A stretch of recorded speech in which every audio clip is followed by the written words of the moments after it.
जय हिंद साथियों, स्वागत है हमारे YouTube चैनल बिहार सर्वे इन्फॉर्मेशन में। तो इस बार जो पंचायती राज डिपार्टमेंट में टीए तकनीकी सहायक का जो पद निकला हुआ था, तो कई ऐसे सारे डिस्ट्रिक्ट है कि जिन्होंने जो मेरिट होता है, जो अभी सिलेक्टेड और रिजेक्टेड वाला जो लिस्ट है वो पब्लिश कर दिया गया है। और कई जगह जो है अभी तक कोई इन्फॉर्मेशन नहीं है, वहाँ पे पब्लिश कर दिया गया है या नहीं किया गया है, या मतलब उसको अभी लेट है। तो ऐसी जानकारी अभी भी किसी के पास नहीं है, क्योंकि जो डिपार्टमेंट की तरफ से निर्देश आया था तो उस निर्देश का जो बाकी डिस्ट्रिक्ट है वो अवहेलना कर रहे हैं। तो अवहेलना कैसे कर रहे हैं, बात कैसे नहीं मान रहे हैं, इसमें क्या हो रहा है कि जो आम स्टूडेंट है, जो मान के चलिए बगल वाला डिस्ट्रिक्ट में या जो होम डिस्ट्रिक्ट है उसमें अगर वो अप्लाई किए हैं, अगर वहाँ पे वैसा मेरिट लिस्ट प्रकाशित हुआ है तो वो तो पता कर ले पा रहे हैं। बट जो बिहार से बाहर के लड़के हैं, चाहे अदर डिस्ट्रिक्ट से भरे हुए हैं, उनको कहीं ना कहीं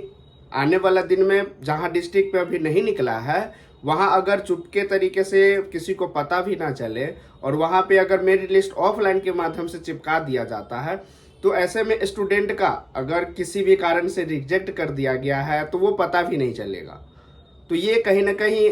जो पीआरडी में स्टूडेंट फॉर्म फिलअप किए हैं, जिनका सिलेक्शन होना हो, जो जेन्युइन लड़का हो,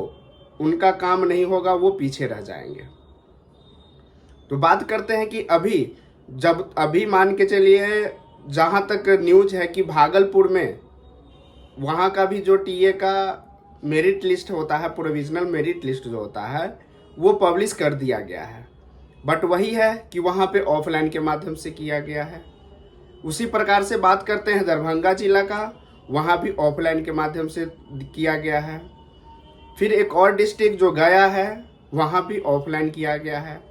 मतलब कह सकते हैं कि जहाँ पे ऑफलाइन, उसमें अगर मान के चलिए 500 लड़का फॉर्म भरा है, 1000 फॉर्म भरा है या उससे ज़्यादा फॉर्म भरा हुआ है, तो ज़रूरी नहीं है कि जितने भी लड़के होंगे वो दरभंगा के ही दरभंगा में भरे होंगे, या जो भागलपुर में निकला हुआ है तो वो भागलपुर में ही भरे होंगे।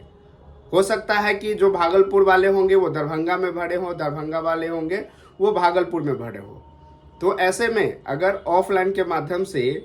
अगर वहाँ पे मेरिट लिस्ट चिपका दिया जाता है, तो जो लोकल आदमी है, जो डेली वहाँ अप डाउन कर रहे हैं, जो डेली देख रहे हैं, सिर्फ उन्हीं को पता चलेगा। और जब नोटिस निकलता है तो उसमें साफ साफ लिख भी दिया जाता है कि इस तारीख से इस तारीख के बीच में जो है आपका क्लेम जो है, ऑब्जेक्शन है, वो लिया जाएगा। तो ये भी आप नोटिस विद्यार्थी को, जो कैंडिडेट है, उनको नहीं मिल पा रहा है। अगर मेरा ही कोई जॉब मतलब डिस्ट्रिक्ट में हम किए हुए हैं और हमारा ही नाम में अगर कोई करेक्शन करने के लिए वो रिजेक्ट कर दिया जाता है, तो जब तक अगर हमें पता ही नहीं चलेगा कि मेरा किस कारण से हुआ है और इसका दावा आपत्ति जो होता है, जो ऑब्जेक्शन करना होता है, वो कैसे करेंगे। तो कहीं ना कहीं जब फाइनल मेरिट लिस्ट आएगा जिसमें डायरेक्ट काउंसलिंग कराने का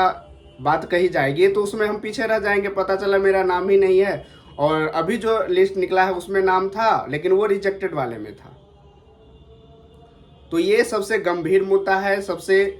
खराब नियम जो बोलेंगे वो खराब नियम है कि ऐसे में क्या होगा कि जेन्युइन लड़का जो है वो कहीं ना कहीं उनका सिलेक्शन नहीं हो पाएगा, जो कि ये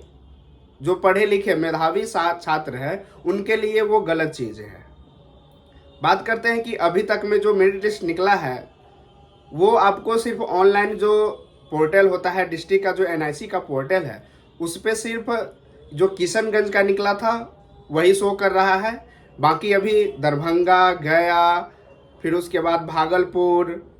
ये सब का अभी तक साइट पे नहीं डाला गया है। पता नहीं आगे आने वाला दिन में वो डालते हैं या नहीं डालते हैं। अभी तक में जो गया डिस्ट्रिक्ट है वहाँ पे ऑब्जेक्शन राइज करने के लिए आपको लिंक जो है वो अभी तक एक्टिवेट नहीं किया गया है। बट जो सूचना होता है, जो कि हमने यूट्यूब के चैनल पे अपना पोस्ट कर दिया है, वहाँ पे वेबसाइट का नाम दिया हुआ है, बट वहाँ पे भी हमने 1-2 बार चेक किया है तो वो अभी ऐसा कोई लिंक एक्टिवेट या डाला नहीं गया है जहाँ से जो कैंडिडेट है वो दावा आपत्ति कर सके। तो ये जो दावा आपत्ति वाला प्रॉब्लम है, फिर जो मेरिट लिस्ट का प्रॉब्लम है, ये कहीं ना कहीं जो अदर डिस्ट्रिक्ट के लड़के कहीं दूसरे डिस्ट्रिक्ट में भरे हैं या अदर स्टेट वाले लड़के भरे हैं, उन लोगों के लिए कहीं ना कहीं ये चीज़ गलत है। तो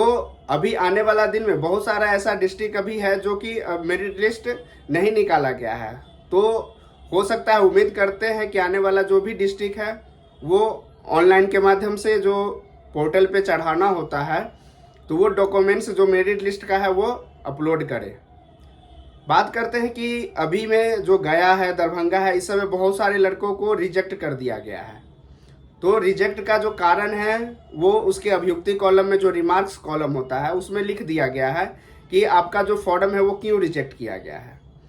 तो अगर बात करते हैं कि अगर मान के चलिए जो आपको रिजेक्ट कर दिया गया है और उसमें अगर आप क्लेम करते हैं, ऑब्जेक्शन डालते हैं, तो क्या आपका वो ऑब्जेक्शन स्वीकार होगा या नहीं होगा, और स्वीकार होगा तो किन परिस्थिति में होगा, किस मैटर पे आपका जो है वो फॉर्म रिजेक्ट जो अभी हुआ है वो सुधार होगा। तो सबसे पहले है कि उसमें जो एफिडेविट कई लोगों ने लगाया तो है बट उसमें जो है सिग्नेचर नहीं किया हुआ है। तो वैसे जितने भी स्टूडेंट हैं जिनके अभियुक्ति कॉलम में अगर वैसा लिखा हुआ है तो उनको दावा आपत्ति जो होता है ऑब्जेक्शन करने से कोई फायदा नहीं है, क्योंकि आपका वो फॉर्म ऑलरेडी रिजेक्ट हो गया है, वो अब आपका नहीं कुछ होगा उसमें। फिर है कि जो सेमेस्टर वाइज जो मान के चलिए हम लोग पास होते हैं तो जो हर एक सेमेस्टर का रिजल्ट शीट होता है वो अपलोड नहीं करके जो फाइनल ईयर का या फाइनल सेमेस्टर का जो मार्कशीट है वो उन्होंने अपलोड कर दिया हुआ है। तो वो आप अगर वहाँ पे आपत्ति करते हैं तो आपका जो है फॉर्म वो एक्सेप्ट किया जाएगा, क्योंकि बहुत सारा ऐसा है कि एक तो पीडीएफ जो बनना है उसका एक लिमिट एमबी दिया गया है कि आपको इतना ही एमबी में, और 6 सेमेस्टर है तो 6 का आपको अपलोड करना संभव नहीं है। तो वो कहीं ना कहीं आपको ज़रूर जो है रियायत दिया जाएगा और आपका जो फॉर्म है वो एक्सेप्ट होगा। फिर बात करते हैं कि अगर नाम वाम का जो है बहुत लोगों के द्वारा जो फॉर्म अप्लाई किया गया है तो जो डॉक्यूमेंट्स में और जो अप्लाई किए हुए हैं उसमें नाम जो है मिसमैच है, वो आपका नाम राम के जगह पे ए छोड़ दिए होंगे या कोई 1-2 लेटर छूट गया होगा, तो वो भी अगर आप ऑब्जेक्शन करते हैं तो आपका जो है वो सुधार हो जाएगा। बाकी अगर आपने डॉक्यूमेंट्स जो अपलोड करना है वो अगर आपने अपलोड नहीं किया है तो उसमें आपको कोई रियायत जो है नहीं होगा। और नोटरी के द्वारा जो आपका शपथ पत्र बनना था उसमें बहुत लोगों के द्वारा जो नोटरी वाला, जो कि हम पहले वीडियो में बता चुके थे कि जो अगर आप एफिडेविट बनवा रहे हैं तो वो आप पता कर ले कि जो नोटरी है उनके द्वारा सही बनाया गया है कि नहीं। बहुत लोगों ने क्या किया है कि 100-200 के चक्कर में कुछ कैसा भी वो एफिडेविट बना के डाल दिया गया है, तो उसमें आपका फॉर्म रिजेक्ट हो गया है, तो फिर आपके क्लेम करने या ना करने से आपका फॉर्म एक्सेप्ट नहीं होगा। बस 2 ही कारण है जो कि मेन कारण है। बाकी अगर आपके द्वारा जहां से भी कॉलेज से अगर डिग्री लिया गया है या आपने पढ़ाई करके किया है या डिस्टेंस से किया है तो वो डिपार्टमेंट पे छोड़ दीजिए, वो वहां से अपना जो वेरिफिकेशन होता है वो कराएंगे और ये चीज आपको काउंसलिंग के वक्त में दिख जाए।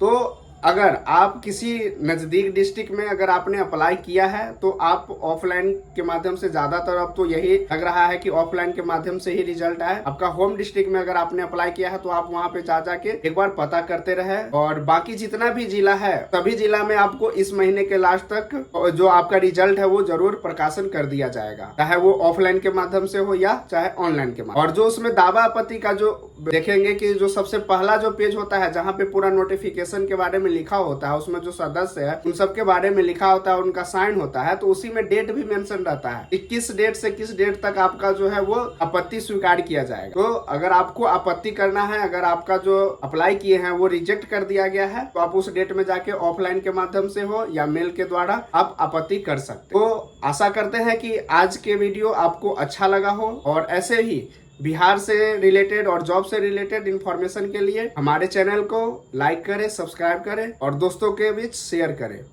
वीडियो देखने के लिए धन्यवाद।